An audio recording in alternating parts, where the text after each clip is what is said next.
가 9살 정도 납니다. 다니던 직장에 인턴으로 들어왔던 아내를 보고는 첫눈에 반해서 제가 처음 대시를 하게 되었고, 그렇게 저희는 인연이 되어 결혼을 하게 되었습니다. 처음부터 아내가 받아줬던 건 아니었어요. 아내는 처음에 절 보고는 굉장히 무섭게 생겨서 가까이 지내지 말아야지 싶어서 멀리 했다고 나중에서야 솔직하게 말을 해주더라고요. 저는 그 말을 듣고 그럴 수도 있다고 생각했죠. 왜냐면 제가 덩치도 있고 무락부락하게 생겨서 그런지 오해를 많이 사는 타입이거든요. 그래서 그런지 처음 아내에게 첫눈에 반해서 다가갔을 때 제가 상사여서 어쩔 수 없이 밥을 먹을 때가 많았다고 합니다. 그러다 회사 단합대회 겸 주말에 등산을 했던 날이 있었어요. 그날 하필 아내가 등산 중에 다리에 힘이 풀려 산 아래로 떨어지게 되었고 그대로 기절을 했죠. 회사 사람들이 아내를 찾기 위해 발칵 뒤집어졌던 날이 있었는데 그날 정말 구급대원들과 해가 떨어질 때까지 수색을 했고 정말 겨우겨우 아내를 발견하게 되었습니다. 아내는 바로 병원으로 이송되었고 병원에서 치료를 받고 퇴원할 때까지 저는 매일매일 아내를 보러 갔습니다. 그때 그 정성이 통했던 건지 아내는 퇴원 후에 제게 밥을 사주겠다면서 저를 불러냈고 저는 좋다고 만났었죠. 그러다 서로 친해지면서 점차 알아가 보는 시간을 가졌고 그렇게 저흰 서로 연인이 되었어요. 사내 커플이 된 저희는 서로 진짜 정말 잘 챙기기로 회사 안에서도 유명한 커플이 되었었죠. 아내는 어린 나이에도 어른스러운 면이 많은 사람이었고 또 명품에 관심이 많기보다 그 돈으로 저축을 하거나 가족을 챙기는 데 썼습니다. 그런 모습을 보니 제 눈엔 안 그래도 이쁜 아내가 더 이뻐 보였죠. 아내는 정말 지나가던 모든 사람이 한 번씩 돌아볼 만큼 예쁜 사람이었어요.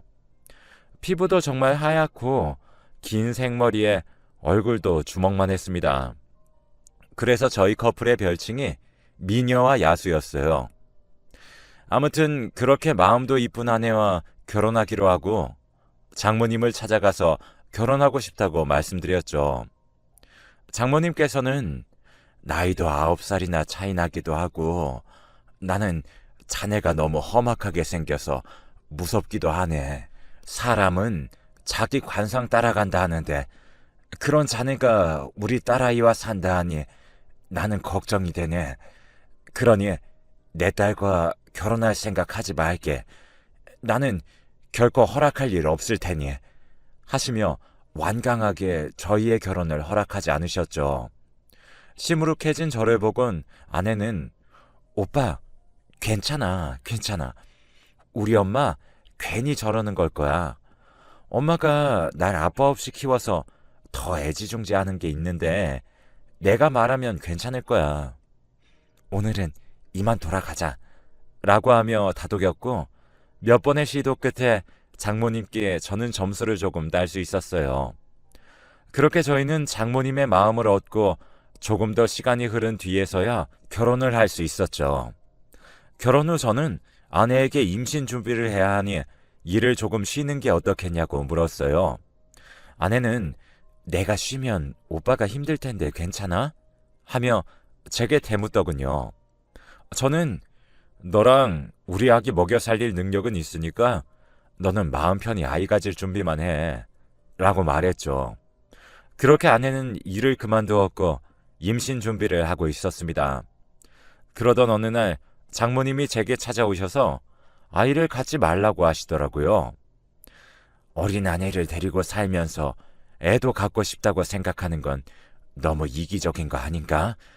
우리 딸은 아직 젊은데 너무 자네 생각만 강요하는 건 아니냔 말이야. 자네는 나이가 있으니 급하겠지. 하지만 우리 딸은 아직 젊고 다양하고 많은 경험도 못 해봤는데 이제 결혼했으니 아이 낳아서 아이 키우면서 인생 보내라는 건가? 나는 마음에 들지 않네 라고 하시면서요. 회사로 찾아오시기까지 하면서 제게 말씀하셨죠. 저는 장모님의 말을 듣고는 저희가 충분히 상의했고 그래서 아이를 가지기로 했는데 이걸 장모님이 오셔서 말씀하시는 건 아닌 것 같아요. 라고 했습니다. 여태 장모님 뜻을 아내가 거스르지 않았는데 저와 결혼 후 장모님의 뜻대로 되지 않으니 절 찾아와서 그렇게 말씀하시는 듯 했어요. 근데 저도 아내가 저보다 많이 어린 것도 알고 있고 9살 차이 나는 남편 만나 너무 급하게 결혼하고 급하게 아이 낳는 건 아닌가 해서 아내에게 물어본 적도 있었습니다. 아내는 한참 동안 고민하더니 제게 본인이 원해서 아이를 갖기를 원한다고 했었어요.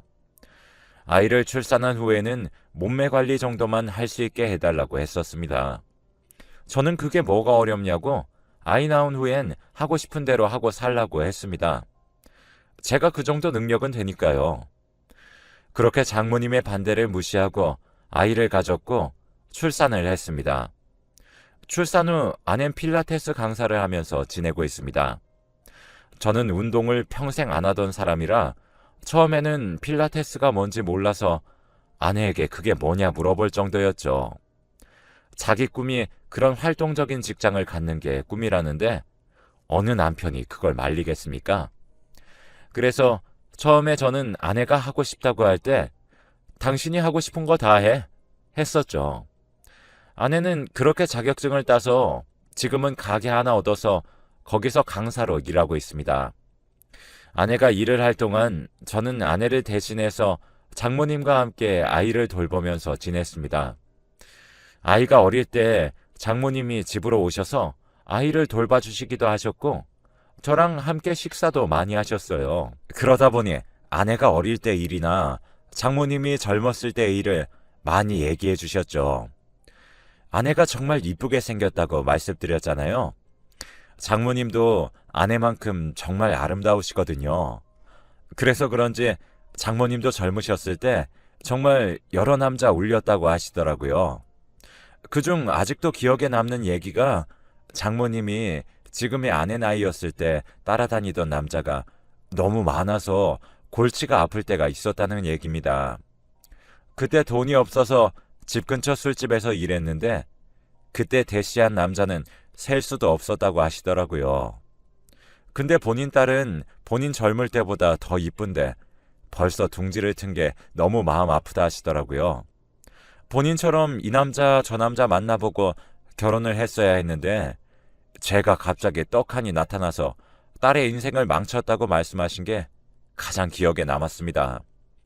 그걸 제 앞에서 또 제 딸 앞에서 스스럼 없이 말하는 걸 보고는 정말 그때 당시엔 깜짝 놀랐었는데 자주 듣다 보니까 이제는 그러려니 하게 되더라고요. 그리고 저는 부모님이 어릴 때 돌아가셔서 부모님 없이 자랐는데 제가 조금만 잘못해도 장모님은 그게 다 부모 없이 자라서 그렇다 하며 제게 부모님 욕을 아무렇지 않게 하시기도 하셨어요. 또 내가 어릴 때부터 공주처럼 귀하게 키웠더니 어디 깡패 같은 놈을 어느 날 데리고 와서 결혼하겠다고 하는데 나 정말 그때 뒷목을 잡았었잖아 하며 깔깔 웃으시는데 너무 화나기도 하고 어이없기도 했었죠. 그래도 장모님이니 제가 거기에 뭐라고 할 수 없어서 그냥 웃으면서 죄송하다고 하며 지냈었죠. 그리고 아내가 퇴근하면 아내에게 오늘 장모님이 그런 식으로 말했고 나는 그런 게 너무 상처받는다고 말했어요. 아내는 대수롭지 않게 오빠, 내가 전부터 말했잖아. 엄마가 날 너무 아껴서 그런 거라고. 그냥 흘려들어. 라고 대꾸하더군요. 제가 흘려들을 수 있는 걸 너무 과하게 받아들인다고 하면서요. 그리고 그런 것들 생각할 시간에 딸과 더 놀아주라고 했어요. 그래서 저는 알겠다고, 저는 장모님의 말을 신경 쓰지 않겠다고 아내에게 말하고는 주말에 딸하고 오랜만에 놀러 가자고 했죠. 아내는 제 말을 듣고 좋아했고 그렇게 주말이 되었습니다. 주말에 놀이동산에 가기 위해 아침 일찍 일어난 아이는 엄마 방을 들어가더니 울고불고 난리가 났어요. 저는 아이에게 달려가 왜 우냐고 하며 아내의 방을 열었는데 방에 아내가 없더군요. 저는 급하게 아내에게 전화를 걸었지만 아내는 전화를 받지 않았어요. 옆에서 아이는 울고불고 난리가 났고 아내는 전화를 받지 않았죠. 처음엔 화가 났어요. 하지만 계속 전화를 받지 않자 저는 그때부터 아내가 걱정되기 시작했죠. 장모님께도 연락을 드렸지만 장모님은 그저 일하고 있나 보지. 자네는 왜 그렇게 아침부터 들들 볶나? 일은 자네만 하나? 일하는 사람 바쁘니까 전화를 받지 못하는 건가 보지? 방해하지 말게나 하며 전화를 끊으셨죠. 저는 걱정된 마음에 딸과 함께 아내의 가게에 방문도 해봤지만 아내는 거기에도 없었습니다. 아내가 갈 만한 곳은 다 가봤지만 아내는 어디에도 없었고 딸아이는 너무 울더군요. 아이와 함께 일단 집으로 돌아가서 아내를 기다렸습니다. 그렇게 얼마나 지났을까요? 아내는 저녁 10시가 되어서야 집으로 돌아왔습니다. 돌아온 아내에게 오늘 어디 갔었어? 전화는 왜 안 받아? 내가 얼마나 걱정했는지 알아? 당신 여태 왜 연락을 안 했어? 하며 다가갔습니다. 그런데 아내에게 술 냄새가 엄청나게 나더군요. 그러면서 아내는 나 오늘 피곤하니까 내일 얘기하자 하며 저를 밀어내곤 방문을 걸어 잠갔습니다. 다음날 아내는 회원분 중 한 분과 중요한 약속이 있던 것을 깜빡했다며 미안하다면서 애교를 부렸죠. 하지만 저는 아내에게 당신 딸이 얼마나 기대했는데 약속이 있었으면 말이라도 해줘야 하는 거 아니야? 난 당신 무슨 일 있는 줄 알고 얼마나 걱정했는지 알아? 왜 연락을 안 받아서 이 사단을 만들어? 라고 버럭 화를 냈어요. 아내는 울먹이면서 아니 깜빡할 수도 있지. 왜 이렇게 화를 내? 누가 들으면 내가 딴짓이라도 한 줄 알겠어. 진짜 실망이다. 하며 집을 나갔고 아내는 그렇게 일주일 정도 연락이 되지 않았습니다. 저는 너무 답답해 친구들과 만나서 술 한잔하며 하소연을 했어요. 친구들은 그저 야, 어린 아내 데리고 살면서 그런 걱정도 안 하고 살 줄 알았냐? 복에 겨운 놈. 애도 있는데 별 걱정을 다 한다. 라고 하더라고요. 그렇게 저는 친구들과 만나서도 아내가 의심스럽다고 속편히 말할 수 없었습니다. 그 이후 다시 제가 의심하는 날이 있었는데 제가 회사에 반차를 내고서 집으로 일찍 온 날이 있었어요. 집에 딸아이 혼자 있기에 저는 놀라서 딸에게 엄마는 어디 가고 너 혼자 있어? 밥은 먹었어? 하니 딸은 엄마가 아까 시리얼 주고는 나갔어. 아빠 오기 전에 온다고 했는데 아빠 왜 왔어? 일 끝났어? 나 엄마한테 전화해야 하는데 하더라고요. 저는 딸아이를 데리고 일단 밖으로 나가서 밥을 먹이고 집으로 데려왔습니다. 밥을 먹이고 집으로 데리고 왔을 때도 아내는 집에 들어오지 않았죠. 아내가 돌아왔던 시간은 평소 제가 퇴근하고 돌아오던 시간보다 10분 앞당긴 시간이었어요. 집에 들어와서 제가 있는 걸 보곤 깜짝 놀라며 제게 당신 오늘 왜 이렇게 일찍 왔어? 왔으면 왔다고 연락을 하지. 집에 먹을 것도 없는데 어쩌지? 밖에서 사 먹을까? 하면서 묻더라고요. 저는 반차를 냈다는 말은 안 하고 그냥 오늘 조금 일찍 와서 밥은 먹고 왔으니까 당신이랑 우리 공주랑 둘이서 먹어 하고는 방으로 들어왔습니다. 따라 들어온 아내는 저에게 안기며 애교를 부리며 친한 언니가 집 근처에 왔다고 잠깐 나와서 커피 한잔 하자고 해서 나갔는데 당신이 먼저 와 있을 줄은 몰랐네. 미안해. 혹시 퇴근하고 왔는데 나 없어서 화났어? 라고 하더라고요. 저는 그저 아니라고 친한 언니랑은 잘 만나고 왔냐고 물었죠. 그냥 그렇게 넘어갔고 시간이 흘러서 저는 그때 그 일에 대해서 잊고 지냈습니다. 그렇게 7개월쯤 지났을 무렵 장모님의 생신을 맞아서 저는 제일 비싸고 좋은 레스토랑을 예약했고, 딸아이와 저 그리고 아내가 먼저 레스토랑에 들어가서 장모님을 기다리고 있었습니다.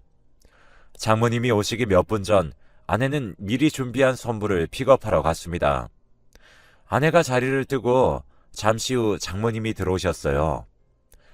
나는 이서방 덕분에 이런 데서 밥도 먹어보고 좋네. 근데 얘는 아직 안 왔어? 왜 안 보여? 하며 자리에 앉으셨고, 저는 급하게 아내에게 문자를 한 뒤에 이제 오고 있다고 하네요. 장모님, 시장하시면 먼저 식사할까요? 물었어요. 장모님은 그래도 같이 먹어야지 하셨고 아내를 기다렸습니다. 그렇게 몇 분 뒤 아내는 꽃다발과 명품 선물을 들고 와서 장모님께 드렸고, 장모님은 깜짝 놀라셨어요. 아니, 뭘 이런 것들을 다 준비했어? 어머, 어머, 이거 너무 이쁘네. 고마워, 우리 딸. 그리고 고맙네, 이서방. 하시며 좋아하셨어요. 그렇게 선물을 전달하고는 웨이터에게 이제 식사하겠다고 얘기를 했죠. 준비된 코스 요리가 하나씩 등장을 하였고, 장모님은 하나하나 준비된 코스 요리가 나올 때마다 연신 사진을 찍으시며 감탄을 하셨습니다. 그런데 아내의 표정이 좋지 않았죠. 저는 아내에게 왜 그래? 무슨 일 있어? 표정이 너무 안 좋은데? 하는 순간 아내 앞으로 웨이터분께서 음식을 두었어요. 아내는 그 순간 웁 하며 손으로 입을 가리고 급하게 룸에서 나갔습니다. 그 모습에 저는 당황했고, 장모님은 제게 이서방, 나 몰래 우리 딸이랑 둘째 만들었나? 하시더라고요. 저는 아니요, 둘째라니요. 말도 안 됩니다. 아내가 원치 않아서 둘째는 생각도 안 했는데 무슨 소리세요? 라고 대답했어요. 장모님은 순간 당황한 얼굴로 아내가 나간 방향을 손으로 가리키며 아니, 입덧 하잖아 하시다가 갑자기 눈을 크게 뜨시고는 아니다, 아니야. 오늘 속이 안 좋나 보다. 내가 가서 등이라도 두들겨 줘야겠네. 라고 어색하게 웃으시며 자리에서 일어나시더라고요. 그때부터 이상하다 생각했죠. 그렇게 장모님이 화장실로 따라갔고 30분이 넘어도 자리로 돌아오질 않으셨습니다. 저도 가볼까 했었지만 딸아이가 옆에서 아빠, 나 배고픈데 언제까지 기다려야 돼? 나 그냥 먼저 먹을래. 배고파. 응? 아빠 나 배고프다고. 하며 떼를 써서 저는 그 자리에서 그냥 아이 밥을 먹이면서 기다렸습니다. 그렇게 아이 밥을 먹이다 보니 아내와 장모님이 들어왔고, 아내는 들어오자마자 여보, 많이 기다렸어? 미안, 오늘 내가 속이 너무 안 좋거든. 어제부터 안 좋았는데, 근데 아침에는 괜찮아져서 나는 괜찮은 줄 알았거든. 하며 횡설수설 말을 하였고, 그런 저는 아내에게 당신 혹시 임신까지 말을 하는데 갑자기 장모님께서 제 말을 끊으시더군요. 어머 어머, 우리 손녀 엄마랑 할미 때문에 밥도 못 먹었겠네. 할머니가 미안해요. 얼른 밥 먹자.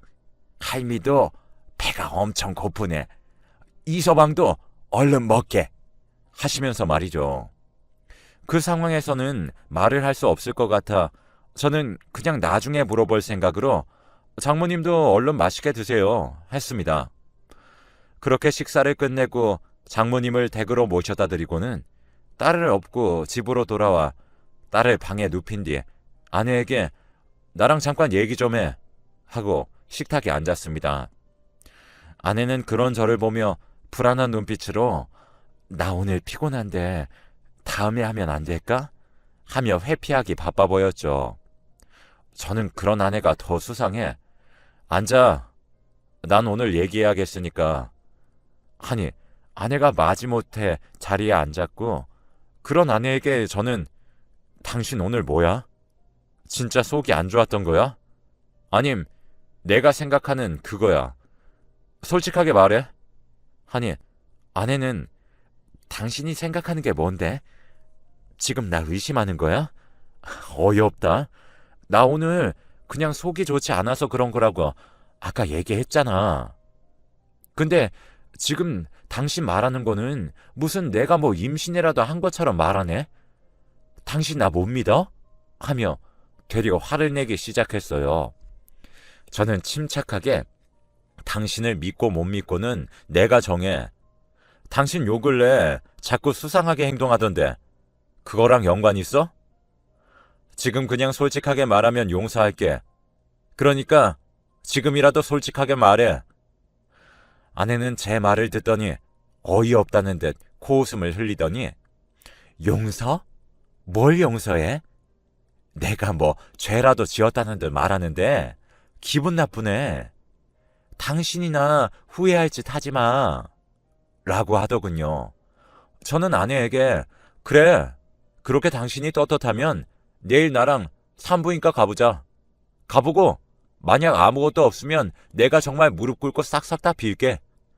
그리고 당신이 하고 싶은 대로 하고 살아도 아무 말도 하지 않을게. 그러니까 내일 나랑 산부인과 같이 가자. 라고 했어요. 아내는 순간 당황하면서 내가 왜 당신 말대로 거길 가야 하는데? 나 기분 나빠서 못 가. 아니, 안 가. 내가 미쳤니? 내가 아니라는데 당신 나 못 믿어?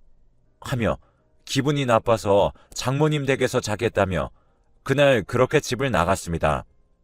그렇게 아내는 그날 집을 나갔고 다음날 장모님께 전화가 왔어요. 장모님은 제게 이서방, 자네 어제 내 딸한테 무슨 짓을 한 건가? 내가 딸 말 들어보니 아니라는데 왜 자꾸 사람 의심하는 거냔 말이야. 나는 이해를 못하겠네. 그렇게 의심하면 기분이 풀리나? 하며 제게 역정을 내셨습니다. 저는 장모님께서 어제 아내가 그렇게 나가는 거 보시고는 제게 임신한 것 같다, 입덧하는 거 보라 하셨잖아요. 그래서 확인하겠다는 겁니다. 진짜인지 아닌지. 근데 아내가 자꾸 저렇게 화를 내는데 이해가 가질 않습니다. 임신이 아니라면 제가 정말 납작 엎드리고 살겠다고 했는데도 자꾸 저러네요. 그러는 걸 보면 저는 100% 같은데. 하니 장모님은 이서방, 지금 무슨 소리 하는 건지 난 모르겠네. 일단 오늘은 전화 끊겠네. 하고는 급하게 전화를 끊으셨습니다. 아내는 그러고 일주일 뒤에 술이 취해서 집으로 돌아왔고 아내는 제게 술에 취한 채로